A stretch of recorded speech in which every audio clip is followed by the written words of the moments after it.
today's editorial. The editorial's title is Race for Relevance. Relevance కోసం మనం పరిగెడుతున్నాము అని అర్థం. అంటే రిలవెంట్గా ఉండాలి అంటే అర్థం ఏంటంటే మారుతున్న పరిస్థితులకు తగ్గట్టుగా మనం మారాలి. మారుతున్న పరిస్థితులకు తగ్గట్టుగా మన పాలసీ యాక్షన్ అనేది ఉండాలి, రిలవెంట్గా ఉండాలి. Action of the policy action should be relevant to the situation. ఇప్పుడు ప్రపంచవ్యాప్తంగా మీకు చిన్న బ్యాక్గ్రౌండ్ ఇస్తాను, దీనికి అదేంటనేది చూద్దాం. ప్రపంచవ్యాప్తంగా ఏం జరిగిందంటే గత కొన్ని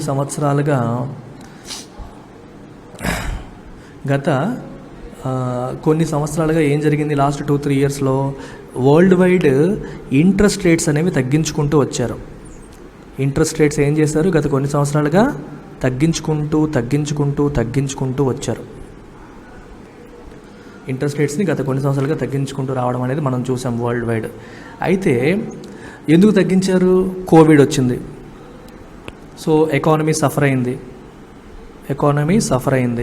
సో ఎకానమీ సఫర్ అయ్యేసరికి ఎకానమీని లిఫ్ట్ చేయాలి, ఎంకరేజ్ చేయాలి. అందుకని across the world all monetary policies accommodative monetary పాలసీస్ని ఫాలో అయ్యారు. అకామిడేటివ్ మానిటరీ పాలసీ అంటే అర్థం ఏంటి, a policy which supports industries aspirations. Industry ఏం కోరుకుంటుంది, లో ఇంట్రెస్ట్ రేట్స్. ఇండస్ట్రీ ఎప్పుడు కూడా లో ఇంట్రెస్ట్ రేట్స్ని కోరుకుంటుంది, తక్కువ వడ్డీకే రుణాలు కావాలని కోరుకుంటారు. వాళ్ళ యాస్పిరేషన్స్ని అకామిడేట్ చేస్తూ వరల్డ్ వైడ్ ఉన్న అన్ని సెంట్రల్ బ్యాంక్స్ కూడా వడ్డీ రేట్లను తగ్గించుకుంటూ రావడం అనేది జరిగింది. ఇప్పుడు ఏమైంది, ఈ వడ్డీ రేట్లు బాగా తక్కువగా ఉండడము plus Russia Ukraine war plus several other global factors అన్నీ కలిపి ఇన్ఫ్లేషన్ పెరిగిపోయింది. ఇన్ఫ్లేషన్ అనేది ఏమైంది, ప్రపంచవ్యాప్తంగా బాగా పెరిగిపోయింది. ఇండియాలో అంటే 2-6% అని మనం అంటాం. అమెరికాలో అయితే <2% మెయింటైన్ చేయాలి అంటారు. అంటే 2% దగ్గరే మెయింటైన్ అవ్వాలి, అంతకంటే ఎక్కువ ఉండకూడదు అనేది అమెరికా యొక్క మ్యాండేట్. అలాంటిది అమెరికాలో ఇప్పుడు 8.6%కి వెళ్ళిపోయింది ఇన్ఫ్లేషన్. 2% టార్గెట్ పెట్టుకున్న అమెరికాలో 8.6%కి ఇన్ఫ్లేషన్ వెళ్ళిపోయిందంటే మీరు అర్థం చేసుకోండి సిచ్యువేషన్ ఎంత దారుణంగా ఉంది అనేది. సో ఇన్ఫ్లేషన్ అనేది చాలా విషయాలని దెబ్బతీస్తుంది. మీ అందరికీ తెలిసింది ఇన్ఫ్లేషన్ ఏం చేస్తుంది, పేదవాళ్ళకి ఎస్పెషల్లీ పూర్ని ఎఫెక్ట్ చేస్తుంది, అలాగే డిమాండ్ని ఇంపాక్ట్ చేస్తుంది. ధరలు బాగా పెరిగితే ప్రజలు కొనుగోలు తగ్గించేస్తూ ఉంటారు. సో డిమాండ్ అనేది ఇంపాక్ట్ అవుతూ ఉంటుంది. So it effects so many things. అందుకని ఇప్పుడు ఇన్ఫ్లేషన్ని మళ్ళీ కంట్రోల్ చేయాలని చెప్పి ప్రపంచవ్యాప్తంగా సెంట్రల్ బ్యాంక్స్ అన్ని ఏం చేస్తున్నాయి, they are raising interest rates. So మారుతున్న కోవిడ్ అయిపోయింది ఇప్పుడు, కానీ ఇన్ఫ్లేషన్ విపరీతంగా ఉంది. సో ఇన్ఫ్లేషన్ ఇప్పుడు అదుపు చేయాలంటే మనం ఇంతకుముందు ఫాలో అవుతున్న అకామిడేటివ్ పాలసీ ఫాలో అవుతే సరిపోతుందా, సరిపోదు. We have to change it to the situation that is existing today. We have to be relevant. Our policy has to be relevant to the current situation. అందుకని interest రేట్స్ని పెంచడం ప్రపంచవ్యాప్తంగా అన్ని central banks మొదలు పెడుతున్నాయి. So ఆ యాంగిల్లో America తీసుకున్న ఒక యాక్షన్కి సంబంధించి ఎడిటోరియల్ అనేది నడుస్తుంది. దీనికి అదేంటి, what are the implications for India అనేది కూడా మనం ఇక్కడ డిస్కస్ చేద్దాం. The Fed's rate hike, Fed అంటే federal reserve American central bank, can accelerate the exit of foreign portfolio investments. Very very important sentence. Foreign portfolio investments యొక్క ఎగ్జిట్ని ఇది accelerate చేయవచ్చు అని అంటున్నారు.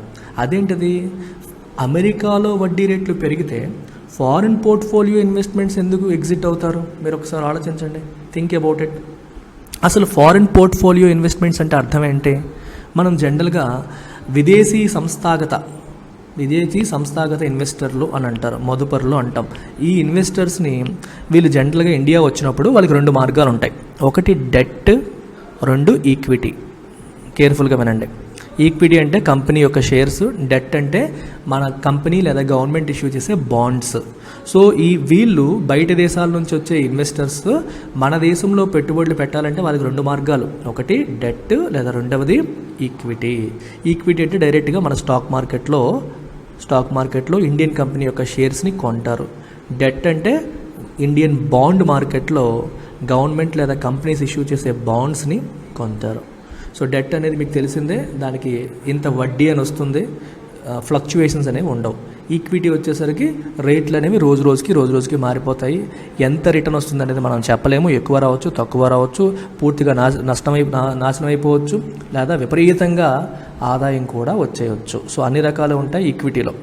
డెట్లో వచ్చేసరికి మీకు అలా ఉండదు. సో ఫిక్స్డ్గా ఎంత ఇంట్రెస్ట్ వస్తుంది, లేకపోతే ఎంత అమౌంట్ వస్తుంది అని చెప్పి మనకి ఎంత వడ్డీ అని చెప్పి మనకి డెట్లో కనిపిస్తుంది. So this is the difference between debt and equity. మనం రెగ్యులర్ క్లాసెస్లో ఇంకా డీటెయిల్గా చదువుకుంటాం. అయితే ఇక్కడ సమస్య ఏమైంది, ఇది అమెరికా అనుకోండి, ఇక్కడ ఇండియా ఉంది. సో ఇక్కడ ఈ ఎఫ్పిఐస్ ఉన్నారు, ఫారిన్ పోర్ట్ఫోలియో ఇన్వెస్టర్స్ ఉన్నారు. ఇప్పుడు అమెరికా ఏం చేసింది, వడ్డీ రేట్లను పెంచింది. అమెరికా ఎప్పుడైతే వడ్డీ రేట్లను పెంచిందో అమెరికాలో ఉన్న బాండ్స్, అమెరికాలో ఎప్పుడైనా బాండ్స్ ఇష్యూ చేశారనుకో దాని మీద ఇంట్రెస్ట్ రేట్ ఏమవుతుంది, పెరుగుతుంది. ఇప్పుడు వీళ్ళ దగ్గర ఉన్న డబ్బుల్ని if they put in American bonds, అమెరికాలో గవర్నమెంట్ ఇష్యూ చేసే బాండ్స్ కావచ్చు, కార్పొరేట్స్ ఇష్యూ చేసే బాండ్స్ కావచ్చు, వాటి మీద వడ్డీ రేట్ ఏమవుతుందమ్మా, పెరుగుతుంది కదా. ఎప్పుడైతే వడ్డీ రేట్లు పెరుగుతాయో అలాగే అమెరికన్ బ్యాంక్స్లో కూడా వడ్డీ రేట్లు పెరుగుతాయి, డిపాజిట్స్లో కూడా వడ్డీ రేట్లు పెరుగుతాయి.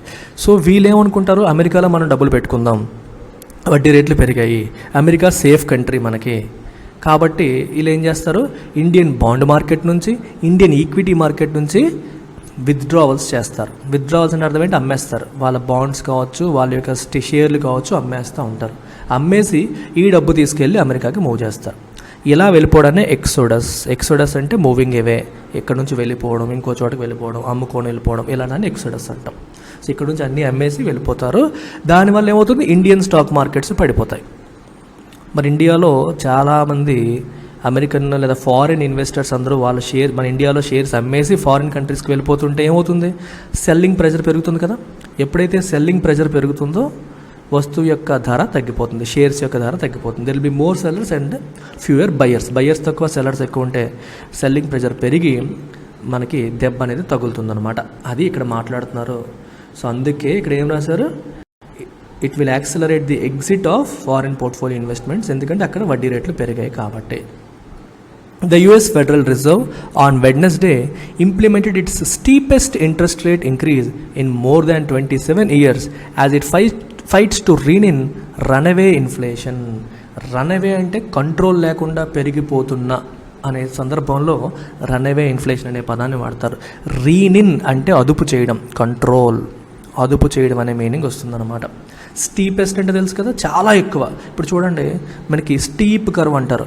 ఇప్పుడు ఒక కొండ ఉందనుకోండి, కొండ ఇలా ఉంటే మనం ఎక్కడం ఈజీ. అదే కొండ ఇలా ఉందనుకోండి, ఇప్పుడు రెండిట్లో ఏది స్టీప్, ఇది స్టీప్. ఇప్పుడు చూడండి, 0 నుంచి 25 బేసిస్ పాయింట్స్ అంటే పావలా పెంచారనుకోండి వడ్డీ రేటు, ఇలా పెరిగినట్టు. అదే 50 పెంచితే ఎక్కువ పెంచినట్టు, 75 పైసలు పెంచితే ఇంకా పెంచినట్టు, అంతే కదా. అందుకే ఇక్కడ ఏమంటున్నాం మనం, స్టీపెస్ట్ అంటే ఎక్కువసారి ఒకేసారి ఎక్కువ పెంచేశారు అనే సందర్భంలో స్టీపెస్ట్ అనే పదాన్ని వాడతారు. సో గత 27 సంవత్సరాల్లో ఎప్పుడూ చూడనంత ఎక్కువగా ఒకేసారి వడ్డీ రేట్లని పెంచింది. ఎవరు పెంచారు, US federal reserve, which is the central bank of America. ఎంత పెంచిందో చూద్దాం.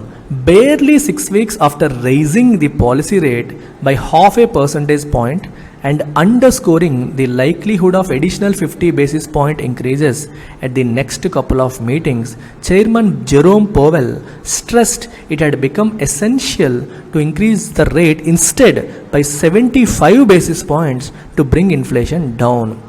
Barely 6 weeks, జస్ట్ 6 వారాలు అయింది. ఇంతకు ముందు పాలసీ రెపో రేట్ని పెంచి ఎంత పెంచారు, 50 పైస్ పెంచారు, అంటే 50 బేసిస్ పాయింట్స్ ఆర్ 0.5%. 0.5% పెంచి 6 వారాలు కూడా అవ్వలేదు. అప్పుడు ఏం చెప్పారంటే నెక్స్ట్ మీటింగ్స్లో ఇంకో 0.5% పెంచుతాము అని చెప్పారు. అయితే 6 వారాలు కూడా అవ్వలేదు, వెంటనే ఇప్పుడు 0.75% పెంచేశారు. పెంచేసి ఏమంటున్నారు, జెరోమ్ పోవెల్ ఏమన్నారు, ఈ stressed it had become essential, తప్పదు, ఎసెన్షియల్ అయిపోయింది, అంటే పెంచక తప్పని పరిస్థితులు వస్తున్నాయి. దేనికి, to bring inflation down, to bring inflation down.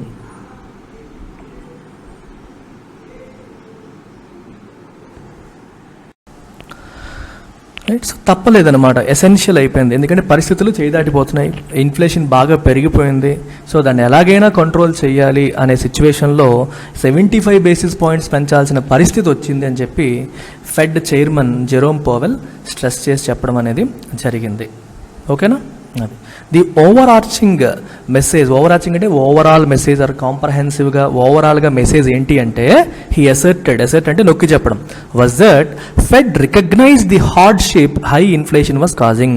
Inflation ఎక్కువగా ఉండడం వల్ల వస్తున్న కష్టాలు నష్టాలు, హార్డ్షిప్ అంటే కష్టాలు, ప్రాబ్లమ్స్, ఇది ఎటువంటి ప్రాబ్లమ్స్ క్రియేట్ చేస్తుందనే విషయాన్ని మేము రికగ్నైజ్ చేశాము. And had the resolve to restore price stability with singular focus.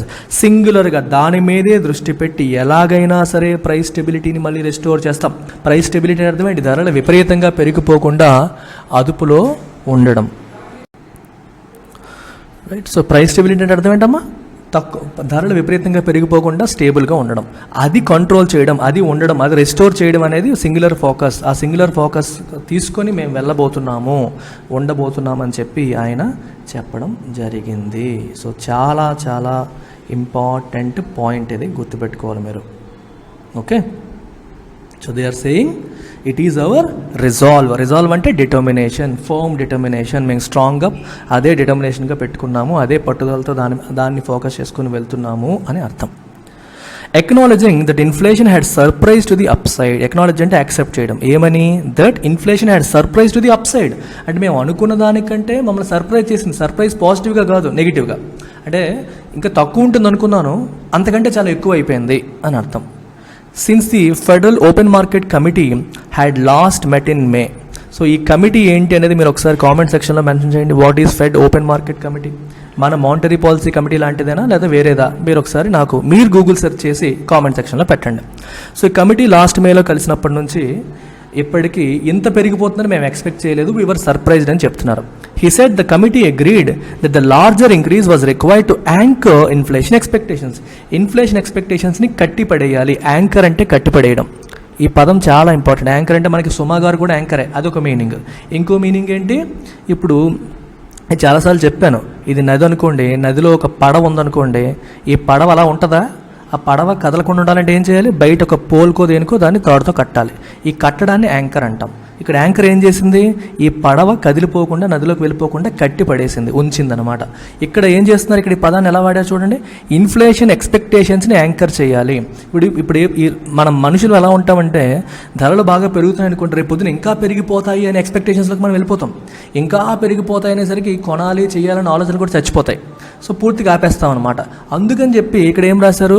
Inflation ఎక్స్పెక్టేషన్స్ని control చేయాలి. ఇంకా పెరిగిపోతాయి అనే భావన కాకుండా ప్రజలకు ఒక హోప్ కలిగించాలి. లేదు, కంట్రోల్ అవుతుంది, ఫెడ్ యాక్షన్ తీసుకుంటుంది, ఇన్ఫ్లేషన్ అదుపులోకి వస్తుందనే భావన ప్రజల్లోకి కల్పించాలి అనే విషయంలో కమిటీ అగ్రీ అయిందని చెప్పి ఆయన అన్నారు. With US consumer price index based inflation quickening to a fresh 4 decade high of 8.6%. యుఎస్లో సిపిఐ ఎంత వెళ్ళిపోయిందమ్మా? ఇండియా కంటే ఎక్కువ ఉంది. ఇండియాలో నిన్నే చూసాం మనం, 8 లోపే ఉంది. ఇక్కడ 8.6%కి వెళ్ళిపోయింది.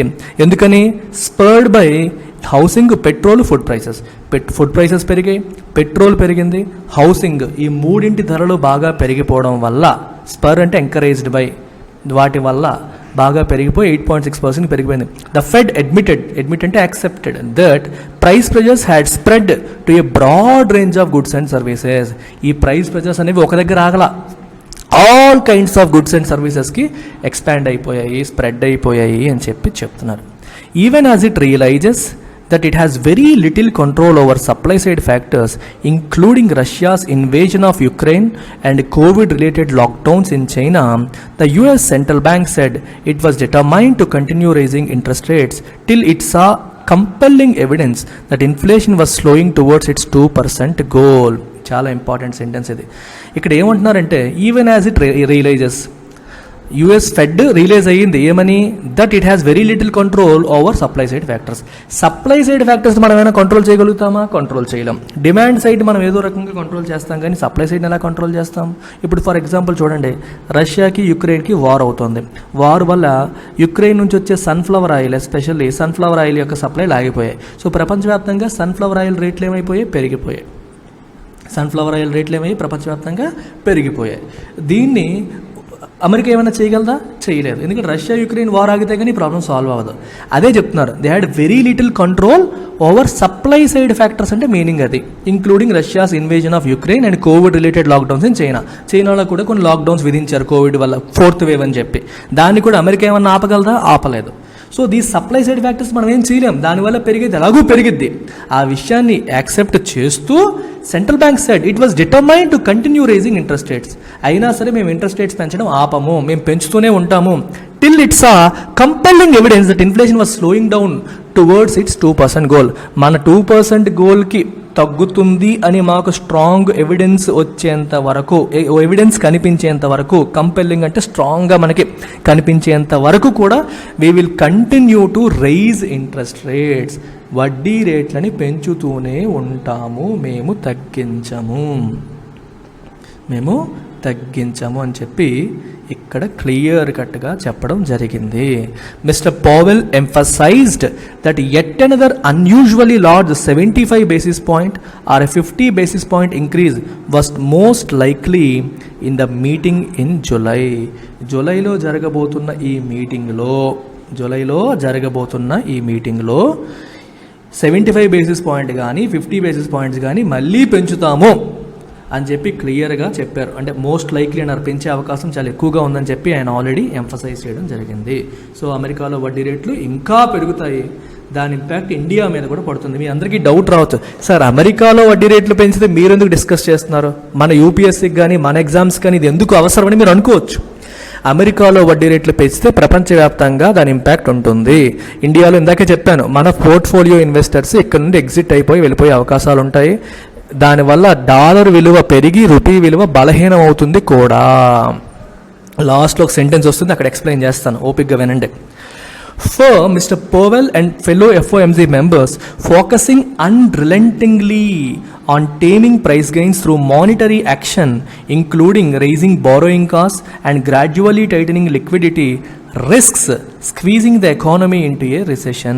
చాలా important sentence.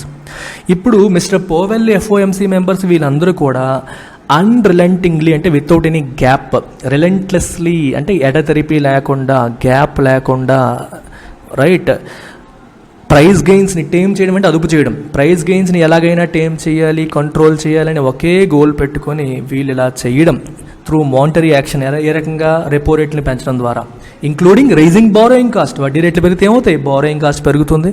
And gradually titling liquidity. Liquidity titling అంటే అర్థం ఏంటి? సిస్టంలో అవైలబుల్గా ఉన్న లిక్విడిటీ ఆర్ మనీ సప్లైని తగ్గించడం. లిక్విడిటీని తగ్గించడం అంటే అర్థం ఏంటి? సిఆర్ఆర్, ఎస్ఎల్ఆర్ ఇట్లాంటివి పెంచడం. క్యాష్ రిజర్వ్ రేషియో కావచ్చు, స్టాట్యూటరీ లిక్విడిటీ రేషియో కావచ్చు, ఇట్లాంటివి పెంచడం. వీటిని పెంచితే ఏమవుతుంది చూడండి. ఎగ్జాంపుల్ తీసుకోండి, సిఆర్ఆర్ 4% ఉందనుకోండి, ఏం చేస్తాయి? ఇది బ్యాంక్, ఇది ఆర్బీఐ, ఇండియా వెర్షన్ తీసుకుందాం. బ్యాంక్కి 100 రూపాయలు డిపాజిట్స్ ఉన్నాయనుకోండి, 100 రూపాయల వద్ద నికర డిపాజిట్స్ ఉన్నాయనుకోండి. సిఆర్ఆర్ 4% ఉంటే 100లో 4 రూపీస్ ఆర్బీఐ దగ్గర పెట్టాలి. 100లో 4 రూపీస్ ఆర్బీఐ దగ్గర పెట్టాలి. They will be left with 96. అదే మీరు సిఆర్ఆర్ 6% చేశారనుకోండి, అప్పుడు ఏం చేస్తుంది? 94 బ్యాంక్ దగ్గర పెట్టుకొని 6 ఆర్బీఐ దగ్గర పెట్టాలి. ఇప్పుడు ఏమవుతుంది మనకి? 96 టు 94 ఏమైంది? మనీ తగ్గిందా తగ్గలేదా? బ్యాంకుల చేతుల్లో ఉన్న మనీ తగ్గింది. బ్యాంకుల చేతుల్లో ఉన్న మనీ తగ్గితే మరి సిస్టమ్కి మనీ తగ్గినట్టే కదా, మనీ సప్లై తగ్గినట్టే కదా. బ్యాంకుల దగ్గర డబ్బులు ఉంటేనే కదా ఇండస్ట్రీకి డబ్బులు వస్తాయి, ఇండస్ట్రీకి లోన్స్ వస్తాయి. బ్యాంకుల చేతిలోనే మనీ లేకపోతే ఇండస్ట్రీకి లోన్స్ ఎట్లా వస్తాయి? సో ఇండస్ట్రీకి లోన్స్ వచ్చే అవకాశం తగ్గుతుంది. ఇంకా మనీ సప్లై తగ్గడం అని మనకి ఇక్కడ కనిపిస్తుంది అనమాట. ఓకేనా? మనీ సప్లై తగ్గుతుందనే విషయం మనకి క్లియర్గా కనిపిస్తుంది. సో అదే చెప్తున్నారు ఇక్కడ. బారోయింగ్ కాస్ట్లు పెంచుతున్నారు, లిక్విడిటీని టైటన్ చేస్తున్నారు. అండ్ దీనివల్ల ఏమవుతుంది? It risks squeezing the economy into A recession. అది ఎకానమీని రిసెషన్లోకి పంపించే అవకాశం అనేది కనిపిస్తుంది. It is also a scenario mirrored earlier this month in forecast by almost 70% of economists polled by the Financial Times and the University of Chicago, who foresee the US economy shrinking in 2023. చూడండి, it is also a scenario mirrored earlier this month in forecast by almost 70% of economists. మన ఇండియాలో యుఎస్లో ఉన్న academic ఎకనామిస్టులు ఒక pole conduct చేయడం జరిగింది. అందులో 70% వాళ్ళు ఏమని చెప్తున్నారంటే యుఎస్ ఎకానమీ 2023లో ష్రింక్ అయ్యే అవకాశం ఉంది, అంటే రిసెషన్లోకి వెళ్ళే అవకాశం ఉంది. అంటే ఎకానమీ ఎక్స్పాండ్ అవ్వకుండా, జీడిపి గ్రో అవ్వకుండా ష్రింక్ అయ్యే ఛాన్సెస్ ఉన్నాయి అని చెప్పి ఎవరంటున్నారు? ఇక్కడ ఈ ఎకనామిస్టులు అనడం అనేది జరుగుతోంది. రైట్, ఇప్పుడు ఇక్కడ కూడా అదే మాట్లాడుతున్నాం కదా, వీళ్ళు చేస్తున్న యాక్షన్స్ వల్ల రిసెషన్ వచ్చే అవకాశం ఉందని మాట్లాడుతున్నాం. సిమిలర్గా ఎకనామిస్టుల యొక్క పోల్లో కూడా అదే మాట్లాడుతున్నారు. The Fed recognises that the tighter financial conditions have tempered demand. Fed కూడా రికగ్నైజ్ చేసింది ఈ ఫైనాన్షియల్ కండిషన్స్ అన్నీ కూడా టైట్ చేసేయడం వల్ల, లోన్స్ ఎక్స్పెన్సివ్ అయిపోవడం వల్ల, మనీ సప్లై, మనీ అవైలబిలిటీ తగ్గిపోవడం వల్ల డిమాండ్ అది తగ్గించేస్తుంది. ఒక కంపెనీ ఎక్స్పాండ్ అవ్వాలంటే ఆలోచిస్తుంది, ఒకటి ఇల్లు కట్టాలంటే ఆలోచిస్తాడు, వడ్డీ రేట్లు పెరిగిపోయాయి అని చెప్పి. సో ఓవరాల్గా డిమాండ్ అనేది తగ్గిపోతుంది. Even as it posits that real GDP growth has rebounded on strong consumption spending. ఒకవైపు ఏం చెప్తుంది, రియల్ జీడిపి గ్రోత్ ఏమో రిబౌండ్ అయింది అంటుంది. రియల్ జీడిపి, నామినల్ జీడిపి రెండు పదాలమ్మ. రియల్ జీడిపి అంటే ఇన్ఫ్లేషన్ ఇంపాక్ట్ని కన్సిడర్ చేయకుండా, నామినల్ జీడిపి అంటే ఇన్ఫ్లేషన్ ఇంపాక్ట్ని కన్సిడర్ చేస్తూ. మీకు ఇక్కడ జీడిపి క్యాలిక్యులేషన్లో రెండు చూస్తారు, కాన్స్టెంట్ ప్రైసెస్, కరెంట్ ప్రైసెస్ అని. కరెంట్ అంటే ఇప్పుడుండే prices. What is GDP? Total amount of goods and services produced in an economy కదా. ఒక దేశంలో లెట్స్ అజ్యూమ్ 1000 కార్లు ప్రొడ్యూస్ అవుతున్నాయి అనుకోండి, ఓన్లీ కార్లు, ఇంకేం లేవు అనుకోండి. ఈ 1000 కార్లకి ఇవాళ రేట్ వేసామనుకోండి, కరెంట్ ప్రైస్ వేసామనుకోండి, that means we are considering inflation also. ఇవాళ రేట్ అంటే అర్థం ఏంటి, ఇంతకు ముందుతో పోల్చుకుంటే ధరలు పెరిగి ఇన్ఫ్లేషన్ కూడా కౌంట్ అయిపోయింది. అలా కాకుండా మనం బేస్ ఇయర్, ఏ ఇయర్ అయితే మనం బేస్ ఇయర్ అనుకుంటున్నామో, దేన్ని ప్రామాణికంగా తీసుకుంటున్నామో, ఆ ఇయర్లో ఉన్న ప్రైస్ ఏదైతే ఉందో ఆ ఇయర్ ప్రకారం మీరు క్యాల్కులేట్ చేశారనుకోండి. ప్రొడక్షన్ ఏమో నెంబర్ తీసుకుంటారు, కానీ ప్రైస్ ఈ ఇయర్ది కాకుండా పాత వేశారనుకోండి, అది రియల్ జీడిపి. ఇప్పుడు తెస్తే నామినల్ జీడిపి. లెట్స్ సే 2015 మనకి బేస్ ఇయర్ అనుకోండి. 2015లో ఒక కార్ 1,00,000 రూపాయలు అనుకోండి. ఇప్పుడేమో ఒక కారు 2,00,000 అనుకోండి. ఓకే, మనకి 1000, ఈ సంవత్సరం ఎన్ని ప్రొడ్యూస్ అయ్యాయి? 1000. ఇది ఒక్కటే, మరేం లేవు అనుకోండి ఎకానమీలో. నామినల్ జీడిపి అంతా 1000 ఇంటూ 2,00,000. రియల్ జీడిపి అంతా 1000 into 1,00,000. Constant prices, base year ప్రైసెస్తో క్యాలిక్యులేట్ చేస్తే రియల్ జీడిపి అవుతుంది. ప్రజెంట్ ఉన్న ప్రైసెస్ అంటే ఇన్ఫ్లేషన్ని కూడా కన్సిడర్ చేస్తే అది నామినల్ జీడిపి అవుతుంది. ఇది మీరు గుర్తుపెట్టుకోండి. సో రియల్ జీడిపి రీబౌండ్ అయిందంటే అర్థం ఏంటి అంటే ప్రొడక్షన్ బాగా పెరిగింది అని అర్థం. నామినల్ అంటే ప్రొడక్షన్ పెరగకపోవచ్చు, రేట్లు పెరిగినా పెరిగిపోయినట్టు కనిపిస్తుంది. రియల్ అనేసరికి మీకు ఆ ప్రాబ్లం ఉండదు. On strong consumption spending, Mr. Powell, who had in May underlined that the Fed would not hesitate to move policy to restrictive levels if needed, on Wednesday flagged the reductions in FOMC's median projections for growth. Very important sentence. Mr. Powell మేలో ఏమన్నారు, Fed would not hesitate to move policy to restrictive levels. Accommodative levels నుంచి restrictive లెవెల్స్కి వెళ్ళాలన్నా మేము hesitate చేయము, move అయిపోతాము. అంటే వడ్డీ రేట్లు బాగా పెరిగిపోయి లిక్విడిటీ టైటన్ చేయాల్సి వచ్చినా, ఇండస్ట్రీని రెస్ట్రిక్ట్ చేయాల్సి వచ్చినా మేము చేస్తాము అని చెప్పిన ఆయన వెడ్నెస్డే ఫ్లాగ్ అంటే ఇలా అండర్లైన్ చేయడం ఏమని, the reductions in the FOMC's median projections for growth. FOMC అంటే చెప్పాను ఇందాక, ఓపెన్ మార్కెట్ కమిటీ. వాళ్ళు గ్రోత్ ఎంత ఉంటుందని చెప్పి ప్రొజెక్ట్ చేస్తారు. మనకు ఆర్బీఐ ఎలాగైతే ఇంత గ్రోత్ ఉంటుందని ప్రొజెక్షన్స్ ఇస్తుందో FOMC కూడా ఇస్తుంది. ఆ గ్రోత్ ప్రొజెక్షన్స్ని ఏం చేశారు, రిడక్షన్స్ తగ్గించారు. అంటే మేము ఇంతకుముందు అనుకున్నంతగా గ్రో అవ్వదు ఎకానమీ, ఇంకా తగ్గిపోవచ్చు అని చెప్పి వాళ్ళే చెప్తున్నారు. Central bankers now see the US economy expanding by 1.7% both in 2022 and 2023.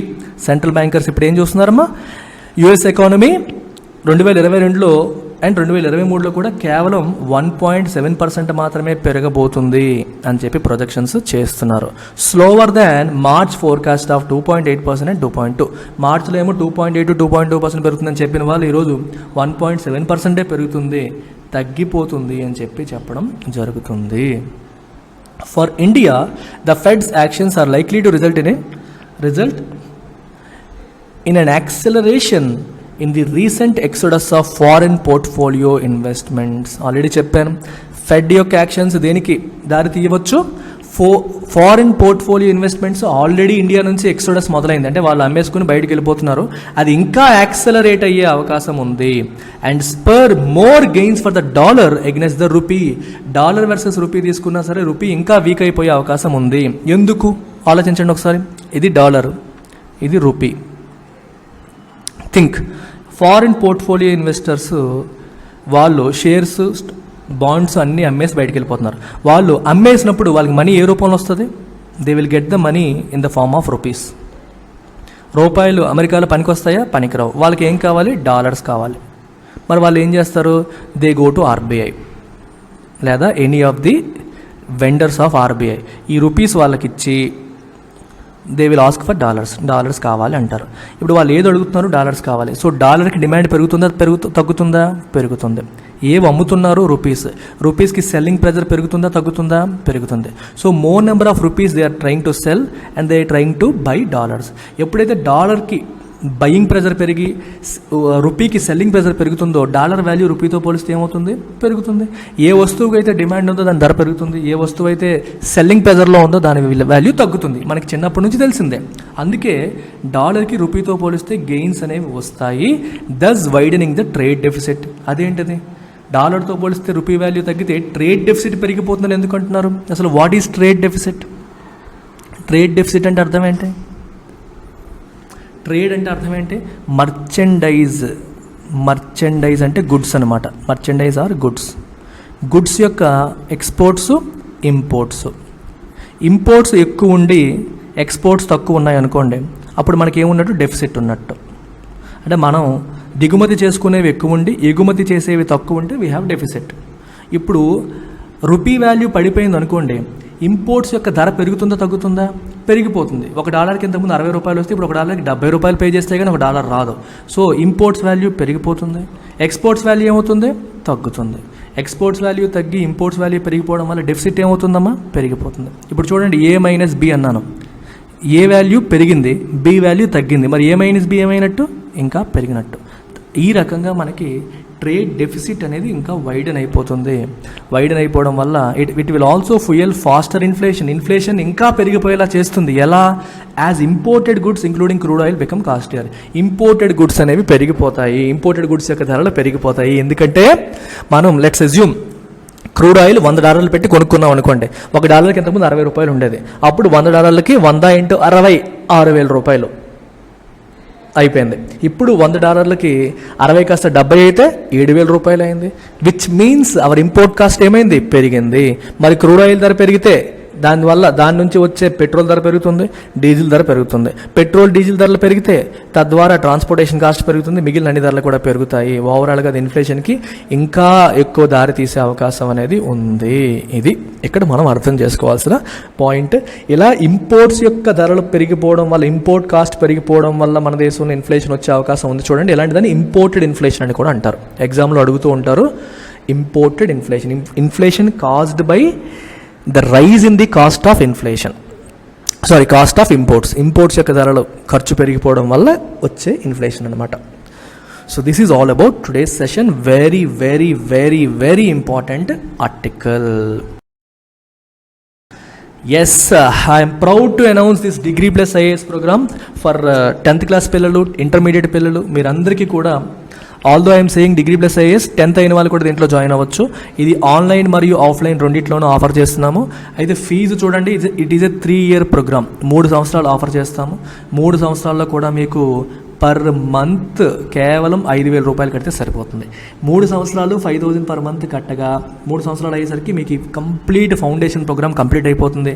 Then you will have a free upgrade to our UPSC course optional. అంటే regular civil services and optional కోర్స్కి మీకు ఫ్రీ అప్గ్రేడ్ అనేది వస్తుంది. ఈ 3 సంవత్సరాల్లో complete NCERTs, all standard books అన్నీ కూడా డీటెయిల్డ్గా, అలాగే newspaper reading, basic skills అన్నీ మీరు బిల్డ్ చేసుకుంటారు. Once you build all the skills you will be upgraded to our regular UPSC course along with optional with life time validity. మరి తర్వాత రూపాయి కూడా కట్టక్కర్లేదు. ఓన్లీ డిగ్రీ అవుతున్న క్రమంలో మాత్రమే మీరు 5,000 పర్ మంత్ కడతారు. తర్వాత ఏమీ పే చేయాల్సిన అవసరం లేదు. సో మీరు నన్ను వైజాగ్లో వచ్చి కలవచ్చు, డీటెయిల్డ్గా మాట్లాడవచ్చు. ఆన్లైన్లో జాయిన్ అవ్వాలనుకునే వాళ్ళు కూడా జాయిన్ అవ్వచ్చు. ఫర్ మోర్ ఇన్ఫర్మేషన్ ఇక్కడ కనిపిస్తున్న నెంబర్కి కాల్ చేయండి. కార్పొరేట్స్ ఈ డిగ్రీ ప్లస్ IAS ప్రోగ్రామ్ని సంవత్సరానికి లక్షల కొద్దీ ఫీజులు పెట్టి వసూలు చేస్తున్నారు. So we will give highest level of quality and this free upgrade అనేది ఎవరు ఇవ్వట్లేదు. ఇంత తక్కువ ఫీజుకి ఎవరు ఆఫర్ చేయట్లేదు. ఇంత మంచిగా లైఫ్ టైం వ్యాలిడీతో ఏ సంస్థ కూడా ఇవ్వట్లేదు. So tell your juniors, your friends, లేదా మీరు జాయిన్ అవ్వాలనుకున్న మీరైనా సరే దీన్ని మంచిగా వినియోగించుకోండి అమ్మా. Take care, bye.